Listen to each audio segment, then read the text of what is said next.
Hey all, welcome back to my channel. ಹೊಲದ ಹತ್ರ ಹೀಗೆ ನಡ್ಕೊಂಡು ಹೋಗ್ತಾ ಇದ್ವಿ. ಸಡನ್ ಆಗಿ ಏನೋ ಒಂದ್ ಕಣ್ಣಿಗೆ ಬಿತ್ತು. ಏನಪ್ಪಾ ಅದು ಅಂತ ನೋಡಿದ್ರೆ ಅಣಬೆ, ಮಶ್ರೂಮ್. ಹೌದು, ನಾಟಿ ಅಣಬೆ ಹೊಲದಲ್ಲಿ ಎದೋಳೋ ಅಂತದ್ದು ನೋಡಿ ತುಂಬಾನೇ ಖುಷಿ ಆಯ್ತು. ಸಾಮಾನ್ಯವಾಗಿ ಇದು ಸಿಗಲ್ಲ, ಮಳೆಗಾಲದಲ್ಲಿ ಅಪರೂಪಕ್ಕೆ ಸಿಗುತ್ತೆ. ಇನ್ನು ಅದು ಹರಡೂ ಇಲ್ಲ, ಇನ್ನು ತರ ಇದೆ.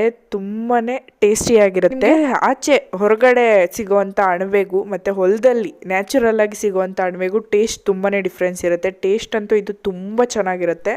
ಇದರಲ್ಲಿ ಸಾಕಷ್ಟು ಮಿನರಲ್ಸ್, ಸಾಕಷ್ಟು ವಿಟಮಿನ್ಸ್ ಇರುತ್ತೆ. ಇದು ನಮಗಂತೂ ತುಂಬಾನೇ ಸಿಕ್ತು ಅಂಡ್ ತುಂಬಾನೇ ಖುಷಿ ಆಯ್ತು. ಇದನ್ನೆಲ್ಲ ಮನೆಗೆ ತಗೊಂಡ್ಬಂದು ಇದನ್ನೆಲ್ಲ ನೀಟಾಗಿ ಕ್ಲೀನ್ ಮಾಡಿ, ತುಂಬಾನೇ ಮಣ್ಣಿತ್ತು ಅದನ್ನೆಲ್ಲ ನೀಟಾಗಿ ವಾಶ್ ಮಾಡಿ ಎಲ್ಲ ಪೀಸಸ್ ಮಾಡಿಬಿಟ್ಟು ಸಾಂಬಾರ್ ಮಾಡ್ತಾ ಇದ್ದೀವಿ. ನಾರ್ಮಲ್ ಮಶ್ರೂಮ್ ಕರೀಸ್ ಎಲ್ಲ ಆಚೆ ತಿಂದಿರ್ತೀವಿ, ಅದಕ್ಕೆಲ್ಲ ತುಂಬಾನೇ ಮಸಾಲೆ ಹಾಕ್ತಾರೆ. ಬಟ್ ನಾವು ತುಂಬಾ ಸಿಂಪಲ್ ಆಗಿ ಟೊಮೆಟೊ, ಈರುಳ್ಳಿ, ಸ್ವಲ್ಪ ಕಾಯಿ ತುರಿ, ಶುಂಠಿ, ಬೆಳ್ಳುಳ್ಳಿ ಮತ್ತೆ ಕೊತ್ತಂಬರಿ ಸೊಪ್ಪು ಹಾಕಿ ಸಿಂಪಲ್ ಮಸಾಲೆ ಮಾಡಿಕೊಂಡು ಮಶ್ರೂಮ್ ಸಾಂಬಾರನ್ನ ಮಾಡ್ಕೊಂಡಿದ್ವಿ. ಬಿಸಿ ಬಿಸಿ ಮುದ್ದೆಗೆ ಮತ್ತೆ ಅನ್ನಕ್ಕೆ ತುಂಬ ಚೆನ್ನಾಗಿರುತ್ತೆ.